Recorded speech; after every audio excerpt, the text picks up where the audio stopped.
How we doing today? Good, thanks. Sorry I'm late, but we had a little function with some alumni people who support the program. And we really do appreciate what they do. It really helps us to be able to provide the resources to have the kind of program that can help our players be more successful in life relative to personal development, academic support, career development, development on the field as players. So all these things are really important. Tuesday and Wednesday practice has gone well. You know, the players seem to be working hard to try to improve, which is the #1 goal of what we would like to do. We've also been able to expose them to some things they're going to see down the road, which is also something that is a goal, you know, for this week, and trying to create a balance between getting some guys healthy, resting them, not asking them to do too much, so that maybe we can get a little healthier for this sort of stretch run at the end of the season here, with some very challenging games coming up. So, you know, we'll practice tomorrow and move everything up an hour tomorrow, and then, you know, we'll give the players off a couple days, and hopefully it'll be a good break for them. I know you're going to ask me, you know, about injuries. I think I addressed the Miller Forstall thing, which was something that really just came up on Monday. Was really unexpected, but he is doing well. Tua took some snaps today in practice, did a few things on air, was not involved in any team situations, and again, this is going to be a day-by-day, game day decision, and there's nothing really else that I can say about it. I can tell you that his mentality has been really good in terms of how he's working, the things that he's doing, and how he's progressing, and his attitude toward trying to get back on the field and trying to progress. So that's always a good sign. Coach, we'll start over here with Ed Ashon. Coach, with the tightrope surgery, considering how it's kind of considered innovative still, what made you so comfortable using it a couple years ago with your players and still using it? Well, we have, you know, Dr. Andrews, Dr. Kane, that whole medical group in Birmingham is, you know, they're some of the top people in the country. You know, they have a lot of NFL players that go see them. They got great rehab center over there. They have Major League Baseball pitchers that come to see them. I mean, they just have a really, really great reputation. And, you know, I always allow them to make, or we always allow them to make what they think is the best medical decision for a player and his future. And we've had really, really successful, we've had a lot of success with this surgery in the past. I think maybe Cam Robinson might have been one of the first guys to get it, probably 3 or 4 years ago. I mean, he got a high ankle sprain in a Tennessee game and played LSU in 2 weeks, and you know, he played every play in the game. So a little different for an offensive lineman, as it might be for a skill guy. But it really has enhanced the ability of our guys to come back, and they haven't had any issues or problems in the future. So, I mean, it's amazing to me all the things that they can do in medicine now that I know back when I played, none of these things were available. Are you surprised that some guys have been able to come back as fast as they have from these injuries? Yeah, but you know, this is a ligament issue. You know, the two bones where they come together in your ankle, there's a ligament that holds them together, and that stretches. So when you tie it together, the ligament actually has a chance to heal, because one of the biggest issues is it's a rotation injury.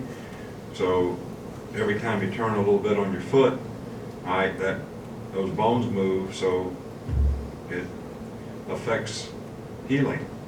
So if you hold the bones together, the healing process is much quicker. So that's the way I understand it. I'm no doctor, but I only know that our guys have responded fairly well to the surgery in the past. In the back with Brett. Y'all have used offensive linemen in different ways this year. The unbalanced line, using Chris Owens and Kendall Randolph as a tight end. What do you think the offense gains from using offensive linemen in different ways like that? Well, I think to make certain plays effective in your offense, you have to have the ability to block the edge. You know, I call it the C area, which may not mean much to you guys, but you know, the third spot away from the center. So there's a couple ways you can do it. If you got a big old tight end that's a good blocker, he can do it. If you run tackle over and put an extra tackle over there. There's another way to do it. Or you can just take some of those guys and put them in a position so you don't have to move anybody else around, so you're not changing what they have to do. Now, a guy's got to be fairly athletic to do it, with both of the guys that have been able to do it for us this year are. So it's been somewhat effective for us. Back over here with Charlie. What does it mean to have both Terrell Lewis and Treylon Diggs producing like they are, given that they weren't on the field for you guys this time last year? Well, when those guys have been on the field, whenever it's been, they've done extremely well. Both guys have had a little bad luck with, injuries, through their career. And, hopefully both guys will be able to stay healthy, to finish this year. They're both playing well. They both make plays. They're playmaker type guys. And the more guys you have like that, it's like three-point shooters in basketball. When you got them, they make a lot of threes. When you have playmaker type guys, they make a lot of plays, whether it's batted balls, pressuring the quarterback, knocking balls down, tackling guys, reacting quickly to plays that helps them recover in certain situations. So, and both these guys have certainly demonstrated ability to do that. Over on the left, Mike. What has been your impression of Joseph Bolivis the last few games, and what is the outlook for Will Reichert moving forward? Joe had probably kicked as well in this last game. When you look at the whole body of work, hit the ball well, got it up quickly on extra points, field goals. Kicked off with good direction, and I did what we asked him to do in that regard. So, we're encouraged that he is doing well, and hopefully his confidence will continue to improve, and that will help him continue with his consistency, as a kicker. Will Reichert, I can't tell you. This has been a very frustrating injury for him and for us. And he had 2 or 3 weeks where we thought he was, ready to come back, and then he had a setback. So we're going to be really cautious with how we bring him back, this time around. Stay on that side with Billy. When you're evaluating a player, coming back from an injury and whether they're going to be able to play, kind of like in Tua's case, how much consideration do you give, I guess specifically with him, to, within 6 months, he may be, very top NFL pick, and just sort of, is that at all part of the equation for you in making an evaluation? Well, I wouldn't care whether a guy was a first-round pick or had no future as a player. I would never put a player at risk if the medical staff, the player himself, and everybody involved in the organization didn't think the guy was capable of going out there and doing his job at a high level. It wouldn't create any value for him, and it certainly wouldn't help us. And we certainly don't want to put anybody at risk. This won't be any different with, how we decide whether this guy is capable enough to go out there and play at a high level and go out and do his job well for his team.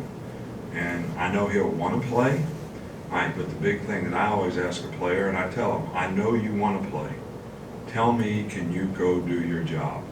Can you move? Can you be effective in what you're doing? Because if you can't, you're really not helping yourself, and you're really not helping the team. So I've always asked the player, even after Doc says he's ready to go, what they think. Because I think that means a lot. It means a lot to a player. The old Joe Namath story when Coach Bryant went and said, how you feel? And he said, it hurts. And he said, Coach Bryant said, it's all in your head. And Joe said, it still hurts. So it does make a difference, what a guy thinks, what his confidence level is. And nobody really knows that except the player. Are there some, just to your point about whether it's somebody with no pro prospects or very good ones, are there, is it, how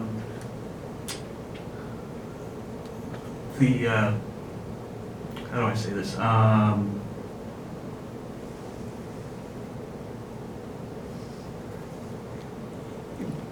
There could be something where, you know, maybe it's something that could lead to a chronic thing, not necessarily, you know, doesn't show Well, up. I don't really know that that's the type of injury that he has. Okay. There's no history of that in this injury. But I think to get to your point is, look, we've had a lot of players around here that have gone and done extremely well in the NFL and been high draft picks. But I guess the question would be, did they create value for themselves by being great competitors, always making choices and decisions that were best for their team, always making choices and decisions that were best for themselves in terms of what they could do to contribute to creating value to their team? And, you know, people still value guys that want to always make the right decision about what they do. I know when I was the 8 years I was in the league, you know, people always said the warrior mentality. This guy's really tough, he plays hard, he can play, you know, and things don't bother him. You know, he's not going to be on the sidelines if he gets a little nicked up or whatever. So I'm not saying every player is capable of that, and I'm not saying every player is like that. All right, but the question is what really creates value for you? If you can't go out there and play with any consistency and you don't have durability as a player, is that a positive or a negative? All right, so, you know, there's another side of that to look at. Now, I don't really try to promote that with the players, all right, but I'm just saying there is another side to all this, that if you're capable of playing and you choose not to play, is that a good thing or a bad thing? Because I think everybody still, look, we get asked a million questions about our players. They ask our players a million questions when they go to the combine. And if they ever have any issue, I don't care what it is, any issue at all, they're looking for reasons not to pick the player. So they're going to ask them about that. And the player better have a good explanation for it. All right, so Tua has always done everything around here that he can actually do to help the team. And he's always made great choices and decisions. He's smart, he's bright, and I don't think that he would put himself in a position, nor would we want to put himself in a position where what he does moving forward would have any effect on his future. Two more quick ones, Brooks, and then Cecil, we'll get out of here. Against fast-paced, spread offenses like LSU, how do you establish backfield pressure, get adequate coverage when they're getting the ball out so quickly and moving high pace? Right. Well, there's a lot of teams that do that now. We try to practice against it a lot. It can be limiting, on defense. We try to figure out, when do these guys want to go fast?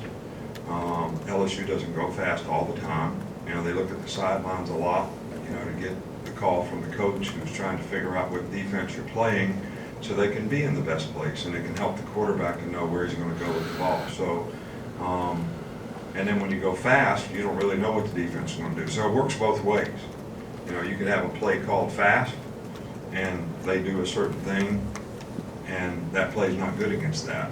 And I think that's why some of the teams have slowed down a bit, right? Because there was too much of that happening.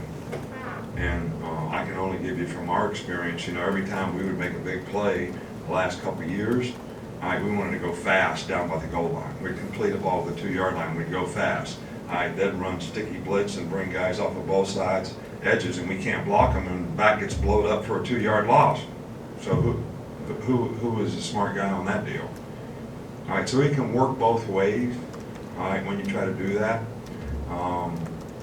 But they're very good at it and they're very effective, but they do pick their spots when they want to go fast. Last question back to Cecil.